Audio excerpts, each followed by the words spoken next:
Back again, this time to talk about my TBR for Autumn Amour. Autumn Amour is a new event created by the Bookish Bryants, and I'll have their channel linked down in my description, to celebrate the romance genre. There are weekly prompts for the event, but I'm not going to be following the prompts because I am not a romance reader, but I used to be. When I was between the ages of about 12 and about 30, I read a lot of romance, and in fact, it was my main genre. But at some point, I realized I just really had lost interest in it. I didn't want to read them anymore, and so I sorted through all of my romance novels. I boxed up the ones that I really liked and gave away all the rest, put them in my storage unit, and really hadn't thought about them too much since then.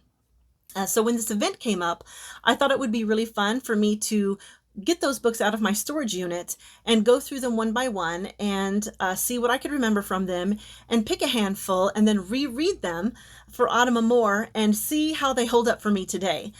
So I'm 47 now. And like I said, I read these between the ages of 12 and 30. So I think this will be really fun for me. Also, I just like the nostalgia involved in rereading these books. So I have actually already started because as I was going through these books, so many memories came flooding back to me.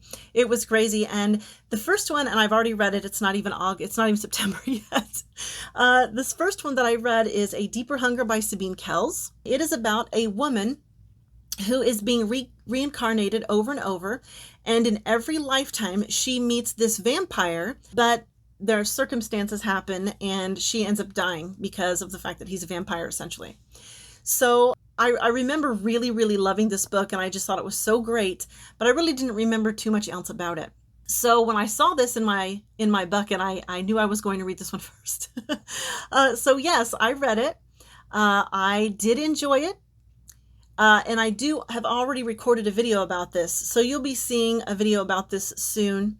I'm sort of interweaving these books with my Book Trek 2022 books, so I'm not sure when I'll put the video up for this, but I have already recorded it, so it is ready to go.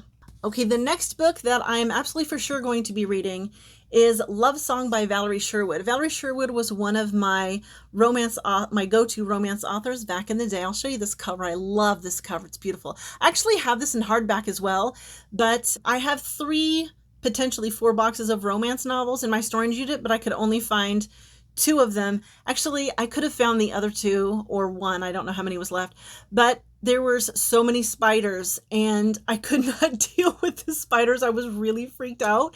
So I just couldn't go any further into those boxes. But I figured 2 boxes of romance novels was plenty to choose from.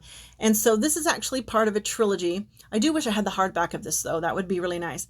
But this is actually part of a trilogy. It was my favorite romance of all time. Love Song, the first one. The second one is called Wind Song, and the third one is called Night Song, which I do have the other 2 books as well, but they're in one of the other boxes. I wouldn't reread them anyways because the big one for me was this first one. It is about this girl who is from a poor aristocratic family, and he is from a very rich aristocratic family, but he is like the youngest son, and so he has no inheritance coming, so he has to find his own way. He ends up becoming a privateer or a pirate. A privateer really was just a commissioned pirate of the day. And they meet and they fall in love, and it's a whole thing. And I remember just thinking this was like the most beautiful love story I'd ever read. So I'm really anxious to read this one as well to see how I feel about it. The next one that I'm for sure going to read is Tapestry by Karen Rainey. Oh, you know what? I didn't show you that. Let me show you the spine of this book too. Real pretty. The back. It's even prettier in hardcover. Okay, and so this one, Dark Tapestry. There's this tapestry, and the back.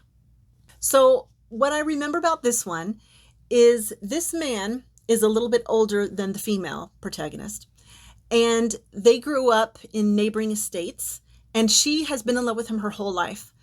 And he always liked her, but of course he was always just enough older than her to kind of consider her a kid, but it wasn't actually a drastic age difference. He goes off to war and he becomes terribly disfigured in the war. And when he comes back, she bugs her family to approach him and like set up a betrothal between the two of them. And so the family does that, and he agrees to the betrothal only because he would like to have an heir.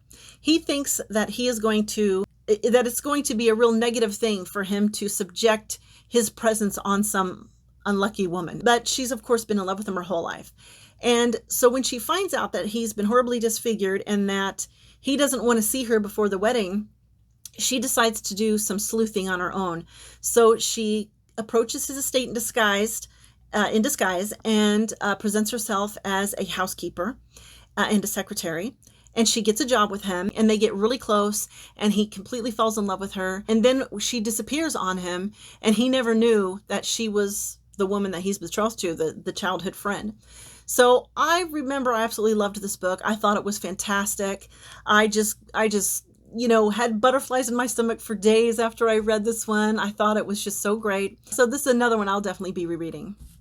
So the rest of these I'll probably reread at least some of these. I don't know that I'll get to all of them. The rest of these are the strong possibilities, let's put it that way. So the first one is Sands of Time by Terry Valentine. Again, I really like this cover. And there's the back. So I had a thing for this series of books. They are called Zebra Lovegram Historical Romance, and they all had this little, well, most of them. There were a couple that didn't have it, but most of them had this little emblem in the corner of the book. And so I would always go into the bookstore, and that would be the first thing I would look for, is that emblem, because a lot of those books were good for me. Like, I thought they were the better ones. And this one has a sci-fi premise. This woman in modern times ends up going back in time and falling in love with the leader of a nomadic Arabic tribe. It seems like it takes place in like Old Testament times, perhaps.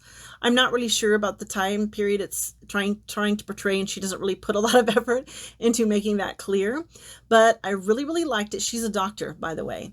And his son is very, very sick. And of course, they end up falling in love, and she stays in his time, with him. But yeah, I remember really, really liking this. So again, I'll be anxious to reread this and see how I feel about it now. And then this one I also have some pretty strong memories of. It's called Dark Fires by Brenda Joyce. There's the cover, and there's I think this is called the instep. I don't actually know. There's the spine. And there's the back. So in my memory, this is about a girl who loses her parents and she has no other family. So this Earl takes her in as a ward, and he has an absolutely terrible reputation. People think very poorly of him, but he's very, very rich, and he's very, very powerful, and he has a lot of influence. And so people are also very scared of him. So even though people need to keep him in their superficial good graces, internally, everybody thinks he's murdered his wife and all of this kind of thing. So he has this whole dark reputation going on, and he's very broody, about it. And she's quite a bit younger than him. And she just falls head over heels in love with him. And so she's always doing things to get his attention. Very funny things that I thought were hilarious in this book. And my other really strong memory is that I was absolutely scandalized because I was very young and I was sexually inexperienced. And so he does something in the book when he's alone that I was just like, oh my goodness, that's too much. You know what I mean? So I'm super anxious to reread that scene also to see, was it really bad? But I already know it wasn't that bad. But yeah, so this will be a fun reread for me as well. Well, if I end up reading this, I don't know for sure that I'll end up reading it, but now that I've talked about it, I feel even more strongly about rereading it. So I probably will reread this one. Okay, the next one is called A Place to Call Home by Deborah Smith. And this one doesn't have the best cover ever. See, it doesn't even have a good instep. And I don't remember how romancy this is. I feel like I don't remember it very well, and I'm not going to read the synopsis because I kind of want to go in blind and see how much I remember as I'm reading. But as I recall, this is set in the South, and the woman falls in love with somebody who's like a mechanic or something like that. And something happens, I don't remember what, but she just sort of becomes depressed and she kind of gives up on life or something like that. And I don't even remember that much about it. I just remember that there were some really good quotes in here that I ended up writing down in my journal because I liked the quotes so much. And I remember being surprised at how good I thought this was, because I didn't think it was going to be that good when I went into it. I think I picked it up at a garage sale. I know I didn't buy it new. And then I ended up really loving it. So I'm curious to see again how I would feel about this one. And then the final one is a contemporary romance. I did not read contemporary romance. That was very, very rare. I liked historical romance, mostly about pirates or aristocrats. So yeah, this one is called Secret of the Sea by Paula Sheridan, and it's really short.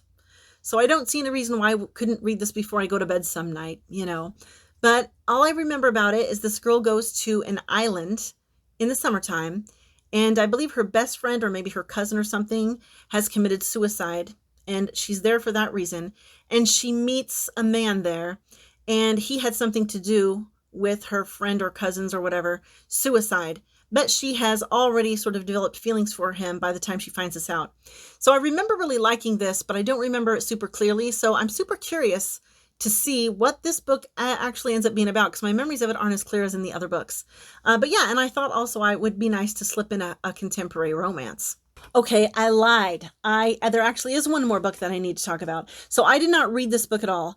But when I decided I was going to participate in Autumn Amour, I thought it would be fun to throw in a brand new book that was published around the same time that I think would have appealed to me when I was that age and reading romance.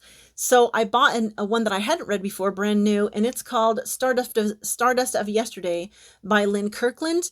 And this man in here is a ghost, and I'm assuming the woman falls in love with him. And so that sounds like a premise I would have liked when I was young, and the premise still appeals to me. So I thought I would read a new to me romance to throw into the mix, just to mix it up a little bit. Okay, so now that's really all of the books. And so on that note, I'll call it the end of the video.